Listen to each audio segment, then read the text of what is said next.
Greetings, Starcrafters. This is AiHEADHUNTER, and I'm here to present you another PvT replay from a tournament.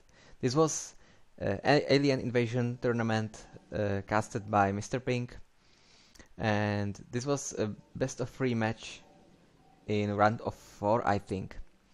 The funny thing is, I was playing this guy called Alcatraz, and he was like Silver League or something, but it was a fake. And it was in fact my teammate from Alien Invasion team. It was AiInuh. I'm not very sure how to pronounce his nickname. It's just the Korean guy, maybe gay possibly, who does the translating for IM and another tournaments in ESL, I think. So he's mostly a translator, and he's not really a player anymore, but he's still a very good Terran player, and he was making fun of me a little bit, I think. So I didn't know at this time I was playing my teammate. But we played quite nice game. I think in the end I won 2-1 and I moved into the finals.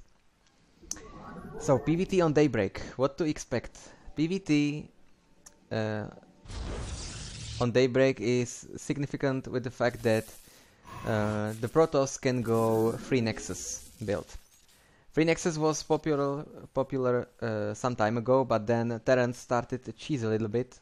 At least they started to make a gas opening and some Hellion drops or something, just to prevent Protoss from the fast free Nexus build. But I'm not playing free Nexus build anymore on any map because I find it too risky and I'm not comfortable with it. I think the best way is just to survive into the macro game, and then it's in macro game maxed armies. That's the best way to beat a Terran player. So my opponent hasn't now he has walled off completely, but he let my probe in. So that means my probe is locked and doomed to die.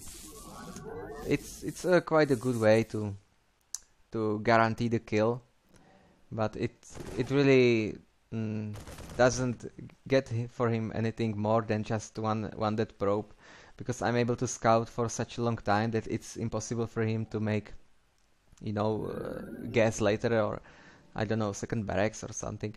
But I still should verify that he has made an expansion. So my Zealot is up. Warp Gate is gonna be chrono boosted, and my Nexus is gonna be built when I reach 400 minerals. So here it is. His scouting SCV is in my main, and I'm trying to surround it with my probes, but I haven't succeeded because the probes were in quite awkward position. But usually it is very much possible to surround scouting worker, not only SCV, that goes through your mineral line. You just take the let's say 5 workers on the end of his road, and you surround it, and in 90% cases you get the kill. So I killed the SCV anyway, and I should be moving into his natural and check whether he has expanded or not. In the meantime, I took my second gas. I made a Stalker and Sentry before Warp Gate is done. At this point of time, I don't need to chrono boost my Warp Gate the whole time, because I already know he didn't take gas, so it can't be 2 racks or something.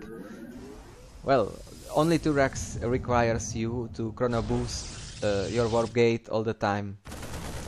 So here it is. I verified that he has expanded. I will obviously save my Zealot. And what I also recommend to take your Stalker and move it into the position at your 3rd expansion, and just secure the way to your 3rd, and to be able to snipe scouting SCVs, because the Terrans might be scouting your 3rd base, whether you had a fast free Nexus build or not, and if you just kill the SCV, he still couldn't be sure, and you force at least a scan or something. I don't even know why I didn't do that in this game, because I do that all the time on Daybreak. You know, any denied information is just a good move in any scenario or any map against any race. Just deny the information. So in the meantime, I made 2 very early forges. It was shortly after 6th minute, and also a Robo, and also a Twilight Council. So that's, well, that is as much attacking as you can go. You can't really go more buildings, maybe a Stargate, but that would really make no sense. So Robo only for observers, Twilight only for charge, and forges obviously for upgrades. I highly don't recommend you to go blink first when you go to forges, because you might be able to snipe medivacs, but you might not be able to defend the frontal attack with the first 2 medivacs and some bio, and if you have blink stalkers and upgrades on the way and you don't have the real power of charge lots or something, you just you won't defend it. So I go charge first, I go upgrade, and 3 observers. 1 observer that will be hanging around over his army or base or something. 1 observer will be scouting drops, possibly going to my main, and the 3rd observer will be scouting frontal attacks to my natural. That's the standard approach I do on every map against Terran. Even though I have a Xel'Naga tower in front of my natural, I still keep observer there, because the Xel'Naga tower can be, you know, stolen from you, and then you would lose the vision. So Templar Archives also on the way. It's quite early for that, but you know, my plan is to go charge lot, High Templar onto base with Warp Prism. This is quite, no, well, I wouldn't say it's all-in-ish, but well, it's very aggressive, and you have to do some damage, else you will be behind. So the observer in his main died.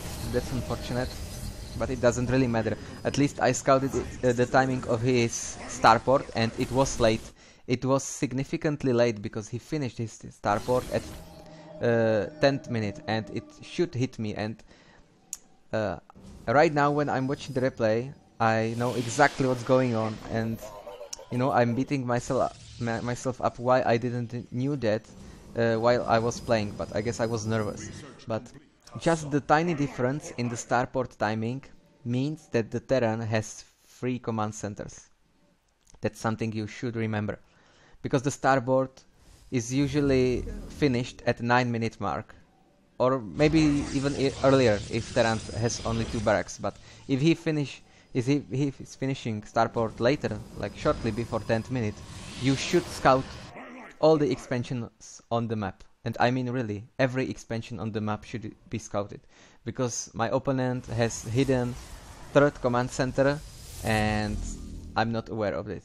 I'm thinking this guy is a fake, he's like Platinum League, maybe he just messed up his build order or something, and I underestimated him. Maybe if I knew if I knew that he's a good player, I would check all the expansions, but I just didn't. So many charge lots are on the way. Storm is on the way. 2-2 is gonna finish, and this will be the timing from me to attack. Warp Prism also on the way. Warp Prism is in fact important, because when you're hitting the front with charge lots and Storm, he can still defend. Usually he can defend in two scenarios. One scenario is he scouted you early and he managed to get some ghosts, or the second scenario is he just saw you moving with a lot of charge lots and he make bunkers. So the Warp Prism allows you to move his army into the main, harass his main, and force him to split his army, and you know, make some diversion. The amount of High Templars is good.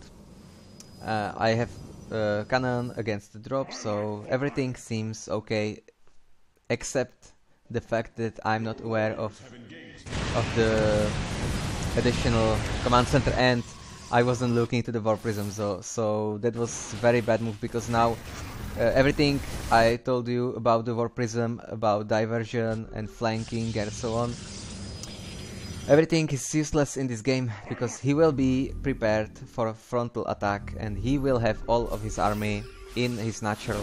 So this attack probably won't work, and it's a shame, because it has big potential, and I even get beautiful EMPs on all of my army, and my only chance right now is to back up. And one storm was quite a good, well, it was, I would say, maybe the best possible storm I could throw in this situation. But the game is not going well for me. I had to make my third base, but if I knew I'm gonna fail, I could make the third base, you know, 3 minutes ago. So I'm economically behind. My supply is lower, or even if my supply is similar, it's still not good when you have charged Archon High Templar, because it's the cheapest possible army in your late game composition. So it's something like 200 supply of roaches. It's just not as strong as other 200 supplies of units. So at least I delayed his fourth expansion, which is his fourth, but I haven't known this at the time. Maybe few feedbacks, one feedback, that High Templar, not really good. Robotics way and additional robo on the way, free on the way, and at least Zealot did some damage in his main. Let's check the encounter. Well, the damage was quite good, 17 SCVs, and this is something that maybe changed this game around, because I was really behind and the killed SCVs brought me back. We can see that he had 70 workers, the same amount as I do, but he lost 17 of them, so that was really good harass from me. I wasn't even sure at the time that how many workers I have killed. So I need to stay active. Another War Prism on the way, and you know, try to throw some storms, but you know, I wasn't controlling well. I wasn't looking at the time. I got EMP'd so hard, and this attack was a fail, a really big fail. And now it's a really dangerous time at this game. I lost some army. I'm 20 supply behind, and he has a good opportunity to counterattack. The only thing that is going for me are the 2 Colossi and another 2 Colossi on the way, and the fact that he doesn't know about them. So maybe with those Colossi I will be able to defend his counterattack, but it seems that he didn't even go for the counterattack, and I think it is a mistake, because it was such a good opportunity to do some damage. Scan in my main, so that usually indicates a drop. So I'm still having a few zealots in my main, and also cannons on my third, and so on. I'm splitting my High Templars. You have to do it. Split your High Templars and spread the battlefield. You shouldn't just have one dead ball and aim the dead ball, because then you're gonna lose. Usually you're gonna lose, and if you're a little bit behind, you most definitely gonna lose, because it's very easy for Terran to EMP your High Templars if you just aim with one dead ball. You need to spread the battlefield, you know. Poke with the Colossi, use the night range, throw a storm there, throw storms, you know, from the side, from the back. And what is my most favorite move, but I'm not so experienced in this. I make a War Prism, and I try to storm his army, the Terran army, from the side with the War Prism. This is not really new. We have seen this before, but I think it was a mistake that the players who experienced with this kind of move some time ago. They used all of their High Templars in the War Prism. I'm trying to use two groups of High Templars. One group that goes directly with the army, and second group is in the War Prism. It's really hard to control the army because, as you can see, my hotkeys, I have number 1 is for Zealots, number 2 is for shooting units like Stalkers, number 3 Colossi, number 4 High Templars on the ground, and number 0, which I have moved to the key on the left side of the wave, is War Prism with the High Templars. So that's 5 hotkeys just to control your army, and I'm still in the process of learning that, and it's really hard. But I think it's the only way to control really correctly. I discovered his hidden expansion, and he's scanning this position for the second time, and I know he's gonna try to stim and go for this. So I should have backed the army, but I didn't do it in time. I knew this move was very much likely, but I underestimated the timing from him, and I wasn't able to get back as early as possible. And I might have lost the game, but the only thing that saved me are those High Templars from the War Prism. I threw some really good storms, and with additional warpings I will be able to defend. But this was really tense situation. As I was killing his ninja expansion and he was scanning my Colossi, I knew that he's gonna stim and rush to my to this position on the Xel'Naga and try to kill my Colossi. But I was thinking like I bait him to do it. I wanted him to do it because I was confident that he won't be able to hit me in time, and I will flank with the chargelots from the upper side. But my sense of this move was wrong, and he killed basically all of the Colossi for free, even without Vikings. And so this was really dangerous. And if I hadn't the War Prism with 4 High Templars ready, I would maybe lost the game because of this. But the War Prism and the High Templar drop really saved the battle, and I was able to cast good storms and well, I would say not only defend but win the fight. You can see that the supply is higher for me, and I have all the available tech, High Templars, Colossi, free upgrades. So this game, I should win this game. After a battle, when both of the players are replacing the armies, it's good to make a lot of Archons. If the game is slower and the players are passive, Archons are not really good because the Terran gets Ghost, he gathers mana, and then he destroys the Archons basically for free, just for using EMPs. But if Terran is replacing his army, even if he is making Ghost, every Ghost has only 75 mana, so it's very unlikely for Terran to have mass EMPs to kill the Archons.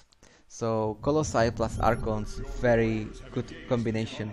You can focus and splash the Vikings, and this battle should be really decided. And the High Templars from the side again, great storms I think, and even the Planetary Fortress, it's decided. And I can use the Warp Prism to warp additional units, so I really recommend every player to start to using it. It takes some time to get used to this move, to have so many hotkeys for your army and to have a War Prism flanking the Terran army, but you could see that it's a great move, and I'm really I would say I'm really proud of myself that I'm able to do it at some basic level, to use 2 separate groups of High Templars, one on the ground army and one in the War Prism, and try to control it. I think this is something that is really useful in even at the highest level, in the GSL level. I think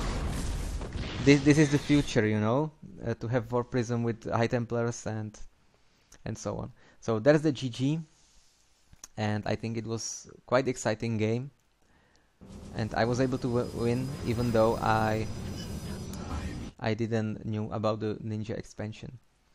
So that's something for you to learn, even for me. Thanks for watching.